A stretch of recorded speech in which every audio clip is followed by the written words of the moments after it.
Thank you. Thank you, guys. Now, Eva, the last time I cried like that on the stage was after the shellacking that he gave me back 4 years ago. So, good afternoon, everybody. As you all just heard, I'm Trey Grayson. I'm the director of the Institute of Politics, and want to welcome everybody to the John F. Kennedy Jr. Forum and the Harvard Kennedy School. Today's forum speaker is perhaps the most compelling figure, not just in the Republican Party, but in all of politics.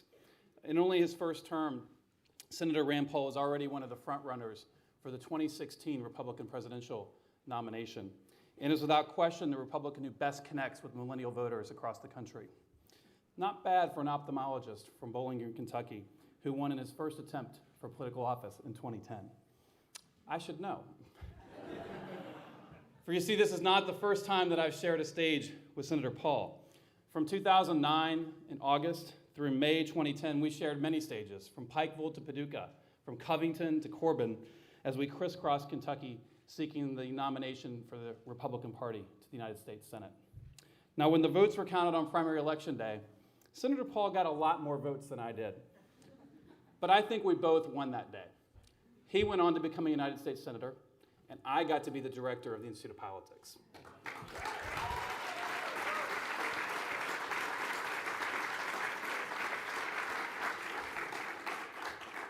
So in my capacity as IOP director, and for the last time here in the forum in that capacity, please join me in welcoming to the forum Senator Rand Paul.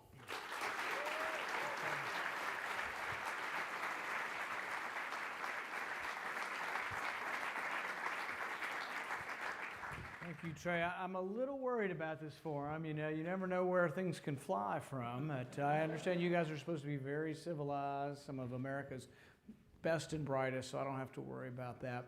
But I still have a bone to pick with Trey. He had one bumper sticker that I can't forgive him for. It said, "Beat Duke, vote Grayson." All right, and you really have to understand, in Kentucky, they don't like Duke very much, okay? And I did spend a few years there, and that one still gets under my skin. But I'm trying to make a comeback. I've sent 2 kids to the University of Kentucky just to try to make sure we don't have any. We're fair. I think we're even on that. Yeah. Now, a couple of miles from here, you know, they dump the tea in the harbor. And some say, oh, just a bunch of crazy people upset about their taxes. Well, maybe. I think they were upset about taxes. But they were also upset about the process, about how their taxes were raised. They were worried about their rights as free English men, mostly men in those days. But they were worried about their rights being infringed, that they didn't have the same privileges and the same ability to vote or not vote for these tax increases. It was about the process as much as it was about the tax. One of the taxes that came upon our forefathers was a stamp tax. And the stamp tax was a tax on any of your papers, and the only way they thought they could collect it, because people weren't rushing forward to get their papers stamped because they were pretty upset about it, one way to check and see if your papers had been stamped was to go in your house. But they had the tradition of warrants even back then. And so they said, well, let's just let the soldiers write their own warrants. And in those days, they called these the writs of assistance. And so James Otis wrote repeatedly, and for probably a decade, opposing these writs of assistance, because they were generalized warrants. They weren't written by a judge. They were written by soldiers. They didn't have anybody's name on them. They just went from house to house searching through your papers. It was a big deal to our revolutionary fathers.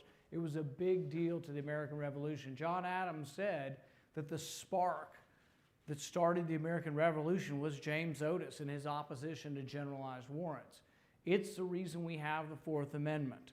The Fourth Amendment said that we don't have generalized warrants in our country.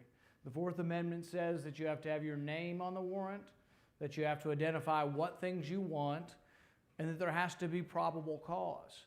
And that the warrant doesn't come from a policeman or a soldier, it comes from a judge. We separated the police power from the judiciary.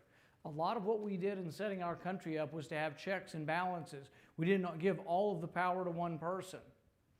They didn't give the power to declare war to one person.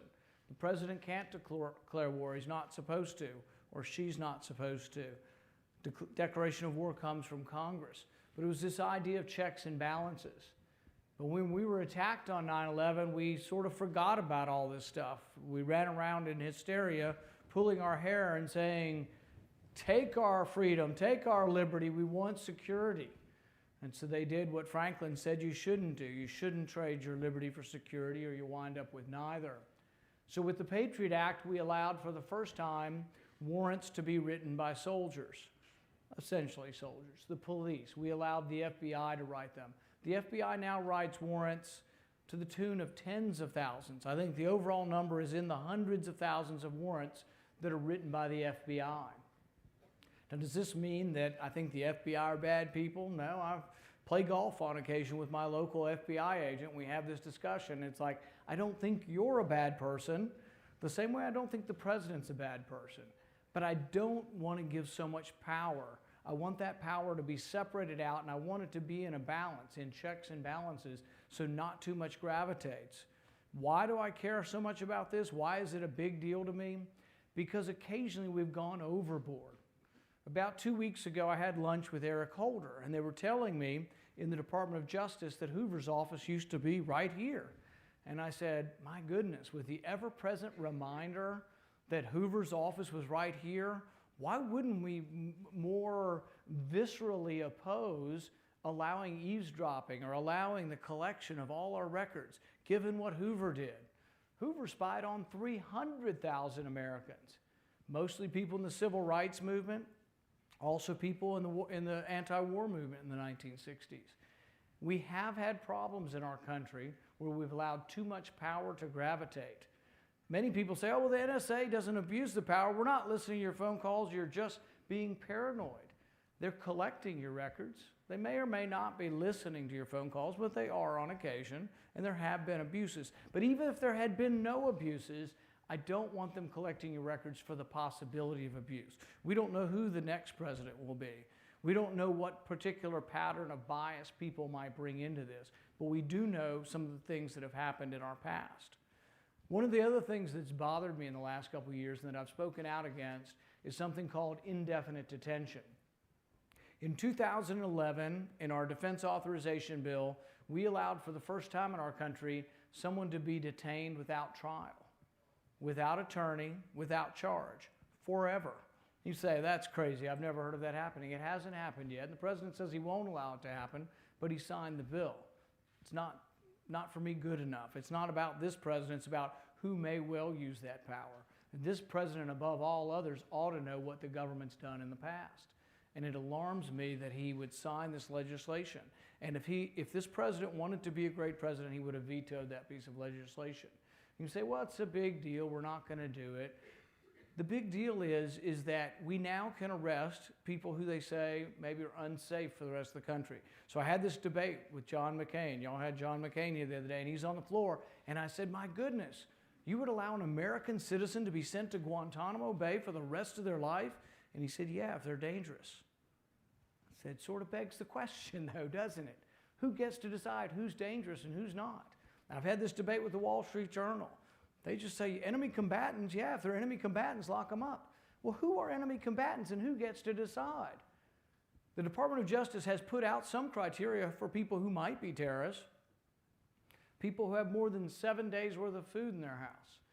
I met with some people who, some of them were Mormon today, and I said, they'd have to lock up the whole state of Utah.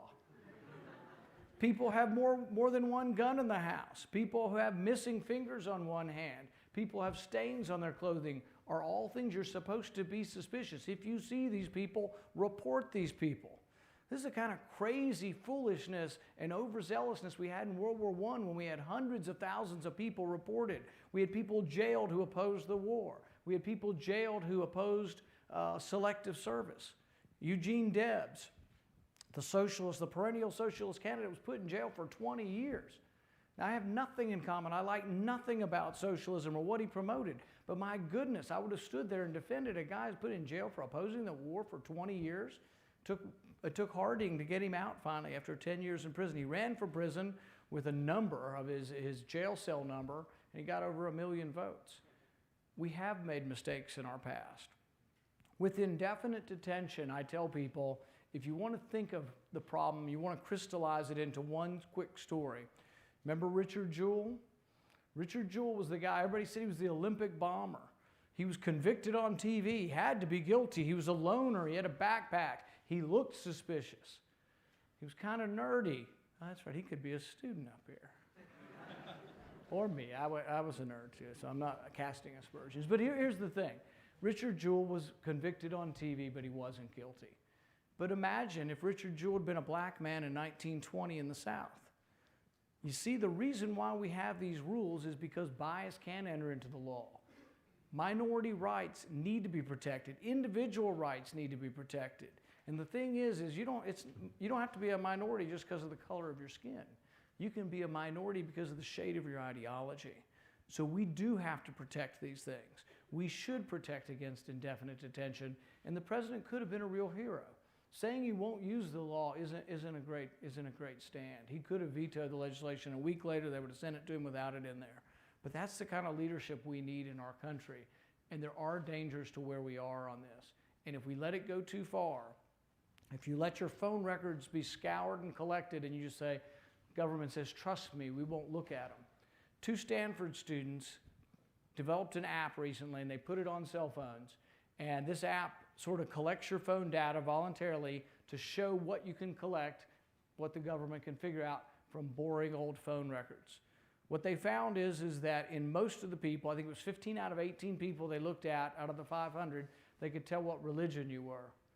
They could tell what doctor you went to see. They could, for the most part, tell what diseases you had. Think about it this way. The government says that your credit card statement is not protected by the Fourth Amendment. Now they say, oh yes, we'll have privacy controls and this and that, and we're not going to read it. But they always conclude every statement by saying the Fourth Amendment doesn't protect your records. Your records are not protected. This is something that needs to be adjudicated. I'm fighting this in the court, and I want it to go all the way to the Supreme Court. But think about what's on your credit card statement. We can tell whether you smoke, whether you drink, whether you gamble, and how much. We can tell what magazines you read, what books you read, where you think about what's on your credit card statement. It's nobody's business what you do on your credit card statement. There should have to be an independent body, a judge. There should have to be probable cause. These protections are for all of us. I think they're very important. I think it's an issue of our age. I'll continue to fight this issue, and I hope you'll join with me in saying enough's enough. We need to get our Constitution back. Thank you very much.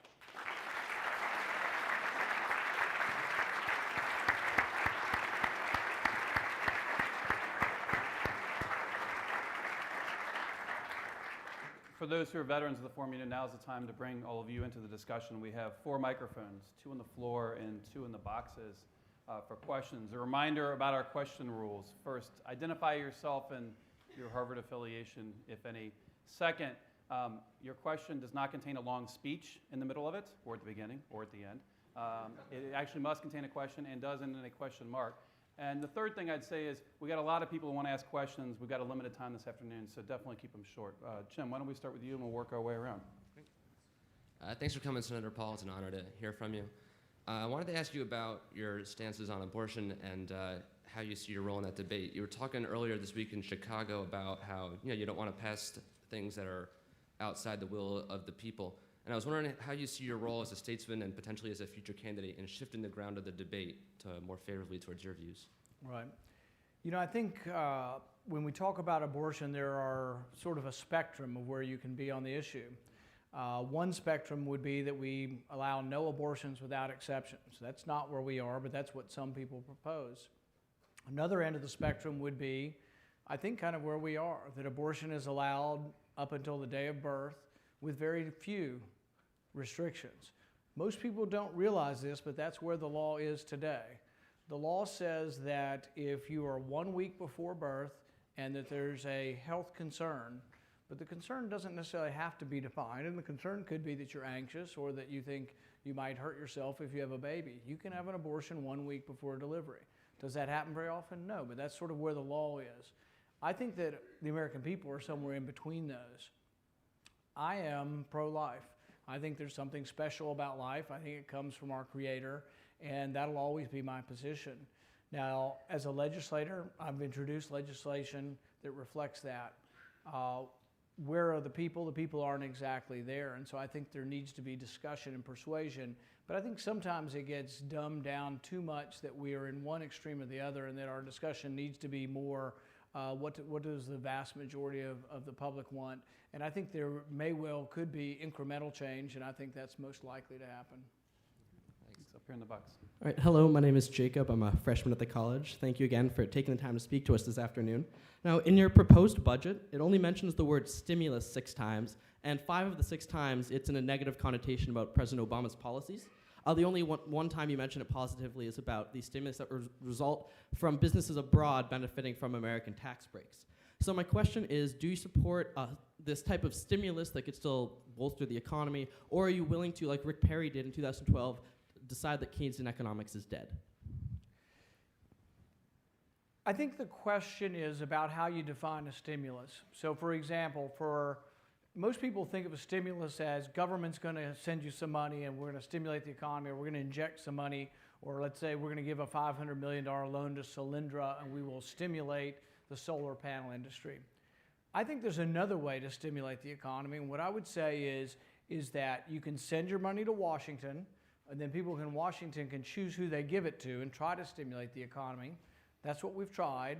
Didn't work so well. With President Obama's stimulus, we had about an $800 billion stimulus. When you divided it out, dollars per job created, it was about $400,000 per job. Wasn't very effective. Why?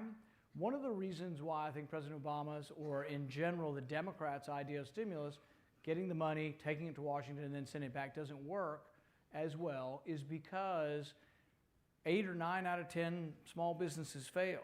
So if I say, Mr. Smith, here's $100,000, go create some jobs, I'll pick the wrong person 8 or 9 times out of 10. But there's another way to stimulate the economy, and this is what I would propose.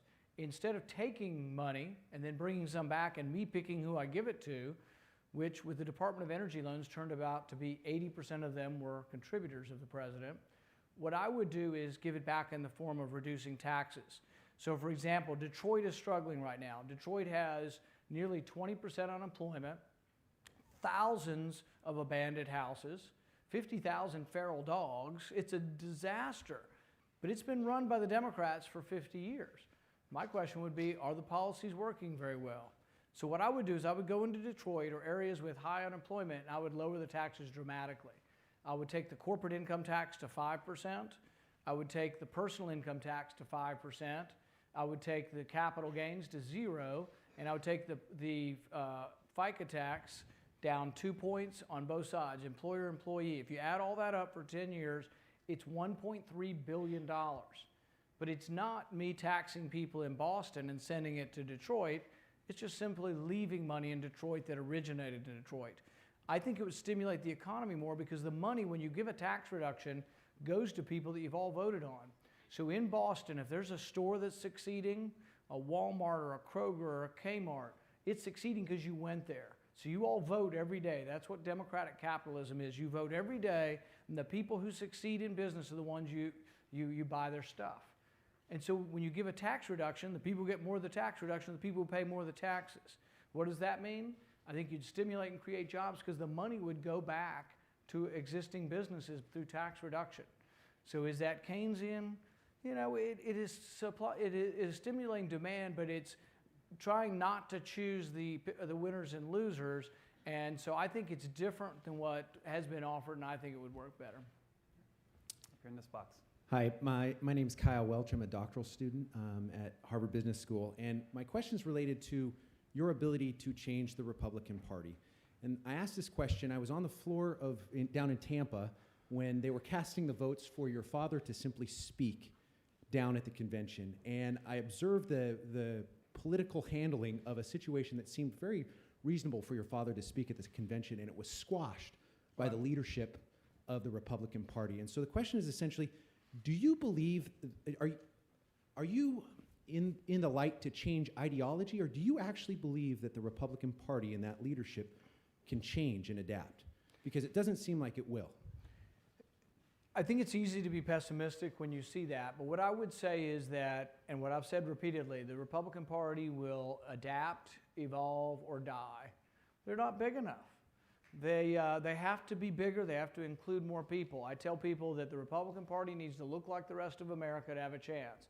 That means with tattoos and without tattoos, with earrings and without earrings, black, white, brown. You know, you go to a Republican event and it's all white people. Not because we're excluding anybody, but we just haven't done a good enough job encouraging people to come into our party. We need more young people. President Obama won the youth vote 3-1. But the youth vote's fickle. They're not all attached to party. And if you ask them whether they're happy about President Obama collecting all their phone records, I'll bet you we can win the vote in here on people. They might not necessarily go Republican, but I think if we ask people in here, are you happy about your phone records being collected? I'll bet you we get a 75% vote saying that people are unhappy. Then we have to say to them, listen to us on other issues. I don't think anybody gets to decide whether the Republican Party hears this or not. The message comes out. Republican Party is whoever comes on in the next generation, and that's what's happening now. But the Republican Party, I will tell you from talking to whoever the establishment is, they are recognizing they need to be bigger to win, and they need to broaden their message, and it has to be a bigger party. We have an office now in downtown Detroit. We've got one in Chicago. We've got one in Atlanta. The Republican Party, if you look at the demographics, wins 80% of the countryside. We lose all of the big cities overwhelmingly, primarily because we don't get very much African-American vote. We're doing poorly with Hispanic vote. You name it, we got to do better. But I think people are recognizing that, and I think that if people recognize that and that ideas have consequences and that ideas will open doors to new people, I think a change will come about, or we'll keep losing, one of the two. Valentina.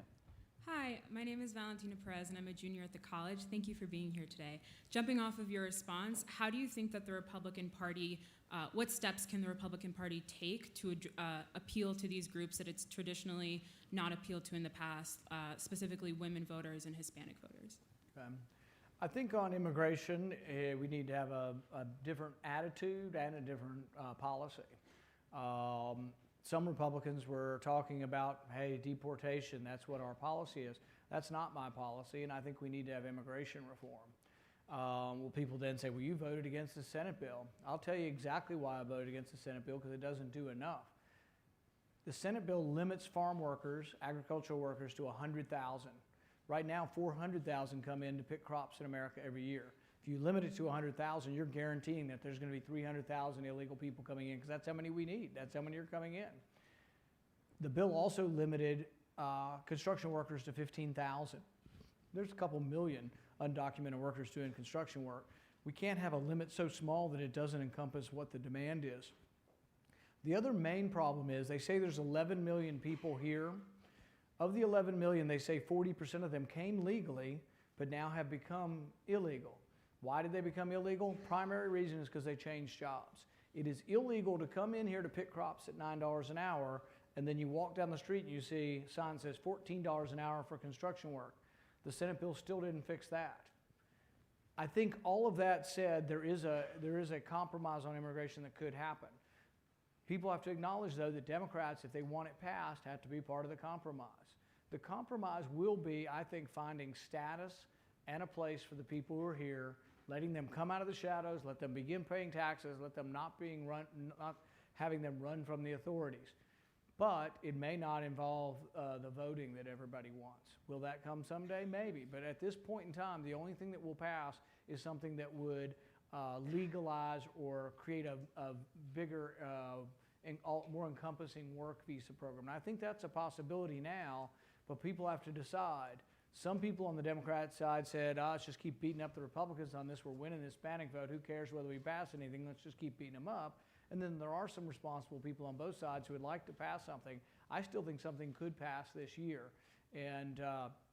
But some of it, I think, more important than anything is attitude, that we treat people with dignity and respect, and that we acknowledge that, we were all immigrants at one point in time, that immigrants are an asset. And you just look at this crowd and see that you see many different diverse faces. What a good thing that is for America. John. Hello, thanks for coming. My name is John Acton. I'm a freshman at the college. And in the past, you've supported various libertarian candidates in a couple of elections. I'm wondering if in 2016, the Republican Party doesn't adapt in the way you feel it needs to, and nominate someone who disagrees with you on issues such as privacy and what security should look like, would you consider voting for and supporting a libertarian candidate who was more ideologically consistent with yourself, or would you go with your party loyalties instead? I pretty much have always supported Republican candidates. I haven't gone out and supported Libertarian candidates. My dad did some, but I haven't so much. And I think that there needs to be, and I want the Republican Party to have a libertarian influence in it. But people have different ideas exactly what they mean to be libertarian. I always say I'm libertarian-ish, you know, and that, because that still can mean we might, you know, there, whatever pure libertarianism, there's some arbiter of that, but I'm probably not that. But I think a libertarian twist or a libertarian influence in the Republican Party is good, but I've pretty much just stayed with the party and plan on doing so. What about your father's, like you supported your father when he ran as a libertarian? I did, you're right, and I did, you're right, I did. And I stand corrected, I did, and I hope I don't have to oppose him in anything, because boy, that would be. Somebody asked me the other day, what if your dad runs? And what if you, I was like, I'm not going there, all right? Yeah. Hi, my name is Max. I'm also a freshman at the college. I want to ask you about the Second Amendment and about gun rights. So the Second Amendment, as you obviously know, does guarantee a right to bear arms, but it specifies that there's a right to bear arms for a well-regulated militia. And in recent years, especially in the Supreme Court, it seems like that part of the Second Amendment has been largely forgotten. Now, you have, I think, a perfect record from Gun Owners of America. So I'm wondering, how do you interpret the Second Amendment? And based on what reasoning in particular do you arrive at your interpretation of the importance and the meaning of the militia clause, which I'm sure, you know, the founders didn't just put in by accident? Right. You know, some states have actually taken this to heart and actually passed and defined what a militia is. I think Oklahoma has, and several other states have sort of passed and defined what a militia is.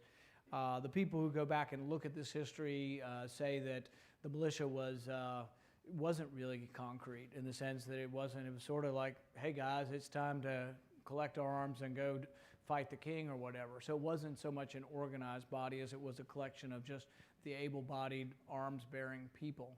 I think that our founding fathers were less inclined to be for, you know, significant gun control of any kind.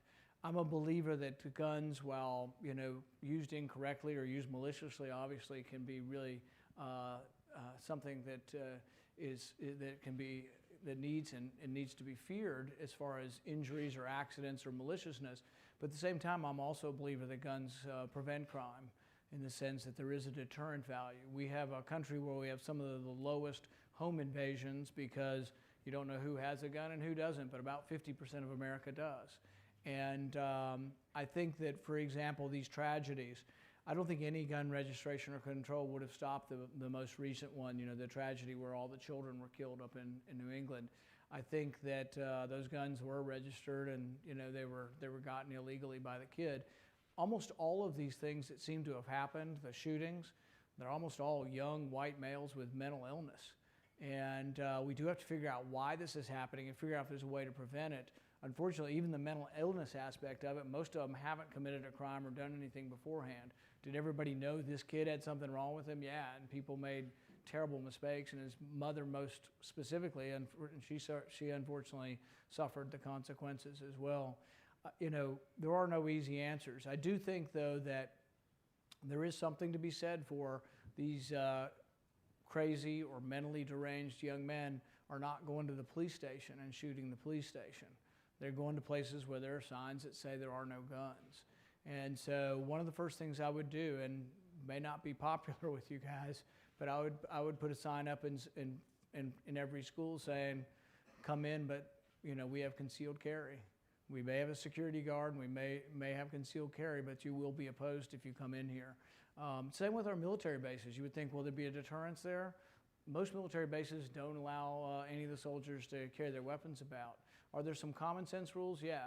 I would think the bar on the base, you probably shouldn't have your weapon in there when you're drinking. But at the same time, for most of our soldiers are very responsible young men and women, I think there would be a deterrence factor actually to having them walk around with their weapons. And if a person does make this decision, they'll be stopped a lot quicker. Virginia Tech shooting went on for hour after dreadful hour, and had one teacher had a gun in their drawer, they might have been able to stop it. So I think guns do provide a deterrence. This box right here. Hi. Thank you for coming, Senator Paul. My name is Reshma Ramachandran. I'm a joint master's in public policy student and a fourth-year medical student. I had a question in regards to some of your comments regarding lowering healthcare costs and the plans that you mentioned, such as enrolling patients into more high-deductible plans and foregoing insurance altogether in favor of out-of-pocket payments. Some recent studies have shown that these plans instead disproportionately affect patients that require ongoing care or have chronic illnesses, or and also shift the cost burden from hospitals and providers onto consumers. I was just wondering, in light of this and the possibility that these plans would force consumers to choose between foregoing treatment and high out-of-pocket costs, how do you support your rationale, or what's your rationale for supporting such plans? And has your stance on the Affordable Care Act shifted in light of the recent Congressional Budget Office analysis showing lowered costs of the ACA and also greater benefits for your constituents in Kentucky? Right. Ideally, if you went to a higher deductible plan, you'd get a cheaper cost. Unfortunately, under Obamacare, you have high deductible plans that still are very expensive. You also have some people who are being subsidized to buy high deductible plans, but it's still uncertain what's going to happen with them. If you can't afford to buy insurance and you have 80 or 90% of it paid for by the government, but you have a $6,000 deductible, what do you think the odds are that any of these people are going to pay? I think there's going to be a great disruption with hospitals, with people thinking they've got great insurance, and now you can go, but they're going to end up being non-payers. Ideally, the system would work as such. Insurance is something that what we have when we say health insurance isn't really insurance. Insurance is when you buy something that protects against a rare event. If you know you're going to see the OBGYN or the pediatrician that year, you're prepaying for your health care. You're not paying for something that's an insurance against like a flood or death, like life insurance. Under the ideal system, what I would propose is not, and I've never proposed not going out without insurance. I've always said you should have insurance. I think insurance should cover against catastrophes, and what would happen is some of the lower dollar things would be out of pocket. You say, oh, that's terrible, people would have to pay. Well, the converse, or what comes from people paying, is it drives prices down. I'm an eye surgeon. I do LASIK surgery and also would provide contacts in basic care in my office. Neither one of those are covered by insurance, and the price went down every year for 15 years. The average patient who wants LASIK calls 4 doctors. They want quality, but they also ask about price. When you have insurance, when you have a low deductible, nobody cares about price. So once price gets out of the equation, consumers don't make rational decisions, nor do they drive prices down the way they do in every other market. So what you do want is you do want to empower consumers, and you want them to be knowing what the cost of things is and participating in that cost, so they will drive prices down. I think in the ideal system, when you graduate from college, you're 22 years old or so, you'd go out and you'd say, I'll get a $2,000 deductible. And it would be very, very cheap, incredibly cheap, because you're young and healthy. Does this affect everybody? No, there will be some people with chronic illnesses. They are the exception, not the rule. So instead of making our whole system based on the exception, the rule is 98% of you will graduate at 22 and you won't get sick in the first year. You should put aside $2,000. Even if you make $24,000, you put aside $2,000. What should you do the next year? Get a $4,000 deductible. But you have to have freedom. If you allow freedom of insurance policies to be sold, then what happens is for 98% of you, you'll go all the way to 40 without getting sick. It's an enormous number. And what you would do is you'd go to higher and higher deductibles, but lower and lower premiums. But the only way that works is if you get choice. President Obama says that you are not smart enough. You are not smart enough to choose your own insurance. President Obama says you must buy this type of insurance with these things in it. So my 21-year-old son has pediatric dental coverage. We say, well, does it cover him? No. He's got pregnancy coverage. He's got fertility coverage. He's got in vitro. He's got all this stuff, but it doesn't apply to him. Why? Because the president says he's too dumb and can't buy an individual product that would cost him a lot less, that wouldn't have as many things included. If you want a real marketplace, you have to let people buy the insurance they want. That's what you decide. Would anybody think that the president should dictate what kind of iPad you get? Why would you think that he should get to dictate what kind of insurance you get? You know, so if you want a marketplace, if you believe capitalism lowers prices and competition works, you want to go the opposite direction. We're going towards a more of a federal control when really what we need is more of a market control. The old system wasn't perfect, but the old system didn't get better. I think the old system's gotten worse, and there will be bills paid on this. Nothing's free. There is no free lunch. Most people in my state, 85% of them have been signed up for free health care, Medicaid. What's going to happen when they go to the hospital or when these bills come due? The hospital is going to have trouble making money with that many people on Medicaid. It's a 50% increase in Medicaid for my state. So there are a lot of unknowns here. I think the president's well-intentioned and wanting to help people and have a goal of having everybody have insurance, but I don't think it's going to work. Senator Paul, it's an honor to meet you. My name is Isaac Lara. I'm a joint degree student between Columbia Law School and Harvard Kennedy School. I'm also a member of the Harvard Kennedy Republicans, located in that booth over there. It's not quite a phone booth. It's bigger for those who can't see that. Behind the bulletproof glass. Right there. Just a quick note before my question. I just want to express my admiration for you. You're the only Republican who's been able to actually go to CPAC, win the straw poll, and then go to UC Berkeley and receive a standing ovation. And I think that's illustrative of your ability to bridge the divide. And so I hope you end up running in 2016. Thank you. That said, my question is, since the times of Edmund Burke and Barry Goldwater, you've seen conservatism change with the times. And I'm curious to hear about your remarks on how this country is changing demographically. My generation is becoming more accepting of gay marriage and more secular. And I would like to find out from you how you feel conservatism will evolve in the future to adapt to these shifting societal norms, and is that a good thing? You know, I think one way that it shifts, and one way it would be easier for us as a country to shift, is if we had more federalism in the sense that we left things up to local communities. And so what you would have is New York State, which has gay marriage, and you'd have Kentucky, which may not. Now, I think really you're going to get a uniform standard much more quickly because that's the way the courts seem to be headed in this. But I think it would be easier on society if we allowed things to gradually unfold state by state in a more of a diffuse manner rather than a centralized decision. People are going to be very unhappy if they feel like it's been dictated from another part of the country or from Washington to their state. That being said, I think, yeah, people's views are changing. And what I've said is that, look, I'm personally very conservative. I'm old-fashioned on some of these ideas, if you want to put it that way. But I also think that we can agree to disagree on some of these things, and that there doesn't have to be a litmus test to be in the Republican Party, nor does there have to be a litmus test to run for office in the Republican Party. It doesn't change who I am, and I am who I am. I've been an adult for at least a few years now, so I probably am where I'm going to be on these things.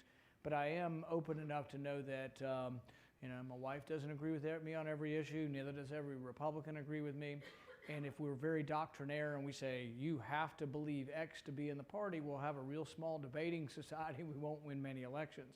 And so I think we need to welcome everybody who wants to believe in some of the core limited government principles, that the Republican Party believes in, and that the greatest amount of wealth and jobs is created by a small government with great freedom in the marketplace.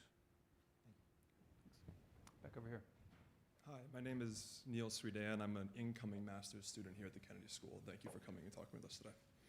Starting with then Senator Obama's decision to forego public financing in his 2008 presidential run, and continuing with the Supreme Court's campaign finance ruling since, study after study has found the influence of money in American politics growing at a rapid rate. As a prospective presidential candidate yourself, it is estimated that a campaign will need to raise upwards of $1 billion to be competitive in the general election. What is your opinion on the state of money in our political system? And if you consider it to be a problem, what is your plan to fix it? Thank you. Yes, I think money is a problem, and it is a corrupting influence. The other thing that I think is a corrupting influence is the revolving door between Wall Street sometimes and government, and then back to Wall Street. And so I think there should be limitations on former officials, what they can do, going back in and influencing, and vice versa. It goes both ways. You can go from being a government contractor into government back to being a government contractor, and I think there are potential conflicts of interest. However, I agree with Citizens United in the sense that I don't think you can restrict speech. I think paid speech is the same. For example, the Boston Globe has a lot more power in speaking than I do. And they get to print stuff every day, but they own the paper that costs millions of dollars, and they got to employ people, but they have more speech than I do. But we don't limit theirs, and no one would dream of limiting the Boston Globe. But if I can only get my speech by buying an ad in the Boston Globe or buying an ad on TV, speech is exactly the same as far as I'm concerned.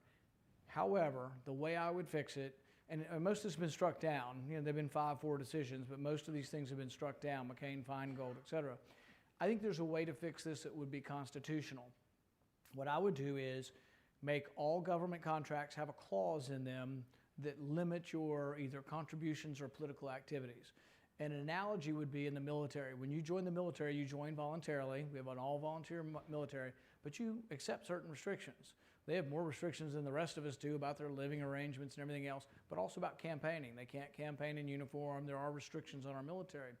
I think if you get a $10 billion defense contract, I think there should be some limitations, because I don't like the idea of you getting a contract and then you take your first $1 million, you buy a lobbyist, and then you lobby for more money with the money I just gave you. But in order to get it passed and to make it consistent, I would make it on big business contractors, but also the unions. If it were big business and the unions who do any government work, I would have them sign in the contract saying that they're voluntarily giving up some activities. I think it would be upheld by the Constitution because it wouldn't be mandatory. And the punishment would be you don't get your contract. So if you don't want the contract and you don't want the government money, do anything you want. If you want the government money, you accept certain restrictions. Would that fix the problem? No, but I think it might help. Here in this box here.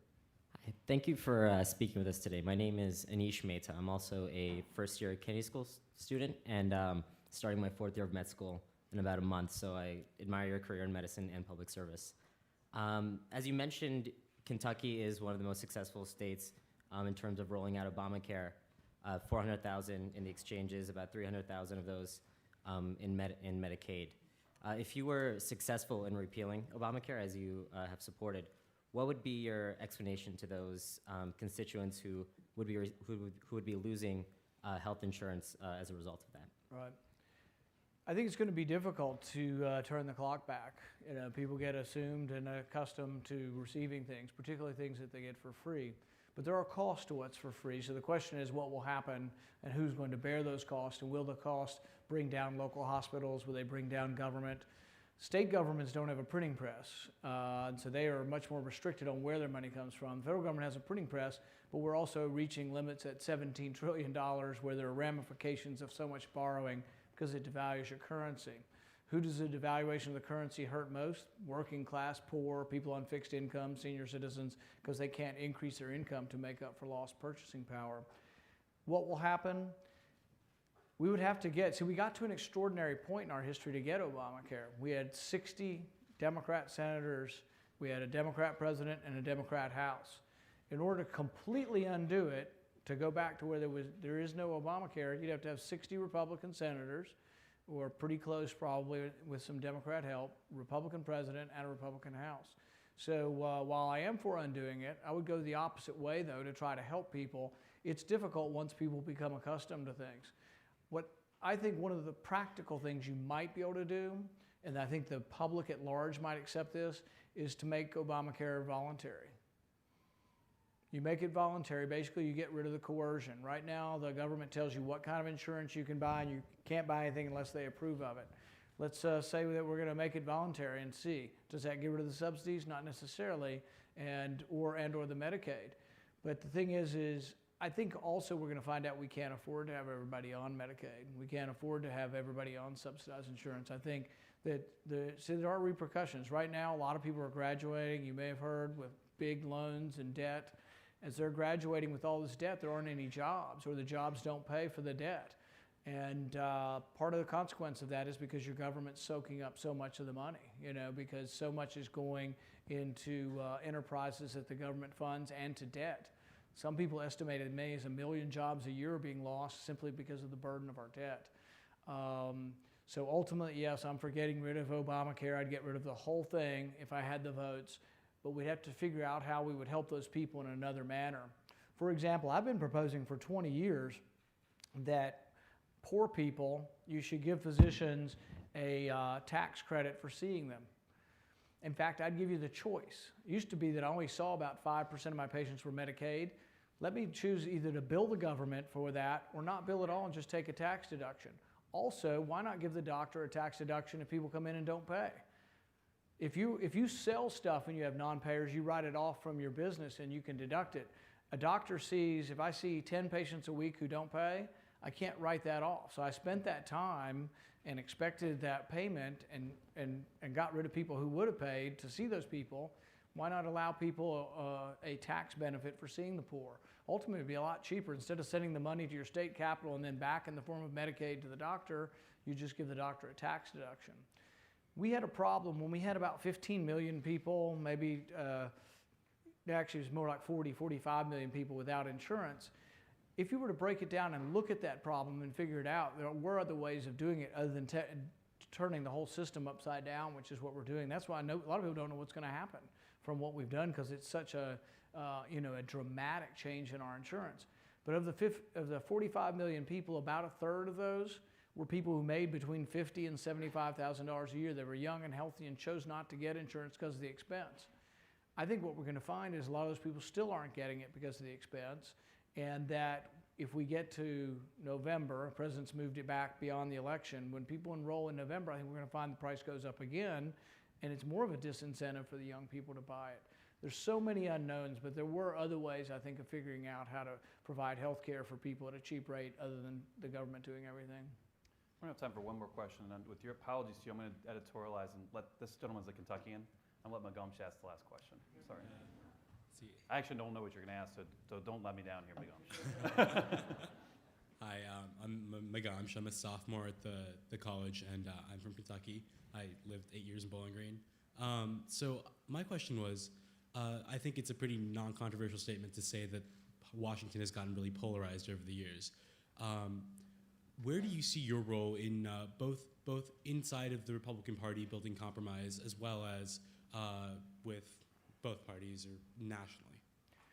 I think the way to make Washington less dysfunctional and get more done is to break the problems down into narrower bills and narrower topics. So for example, everybody says we got to pass comprehensive immigration reform. Well, comprehensive means a lot of stuff, a lot of moving parts, and we don't agree on all of them. So why not try to pick them up individually at a time, like the STEM visas, science and technology visas, people with advanced degrees, some of them probably here in this audience. 90% of Congress is for that, and yet we can't get a vote on that because they want us to vote on comprehensive.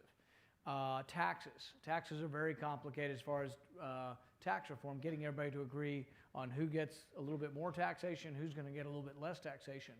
But if we narrow the focus, for example, there's one bill that I am working with the Democratic leadership on I would like to pass. Right now, money that's earned by American corporations overseas, for it to come home, it has to come home at 35%. They already pay income tax in Ireland, England, Europe, wherever they are. Apple has $180 billion overseas. Rather than bring any of it home, they borrowed money at 2% rather than pay 35%. What I'm proposing is let's tax it at 5% when it comes home, and then let's put it all into infrastructure. We don't have enough money for roads and bridges because the gas tax isn't enough to pay for everything we want. If you take this 5% tax, which is a lowered rate, but actually increases revenue, it would bring between $20 and $30 billion a year in revenue home. We put that into bridges. But the way we'd pass it is, let's don't waste our time talking about tax reform, which is 1,000 moving pieces. Let's pass this one. And then once we're done with that, let's say, you know what, our corporate income tax is 35%, Canada's is 15%. Why don't we lower our corporate income tax to be more competitive with the rest of the world so we don't lose jobs overseas? Let's do that. And maybe just make the bills more narrow. It's kind of like this audience, 5% Republican, 10% Republican. This audience, oh, I'm sorry. Let's say this audience, but we have a bunch of different opinions, and if we wanted to agree to something, if we only agreed on 2, why don't we sit down and hammer out the 2 we agree on and pass them? That's not even happening in Washington.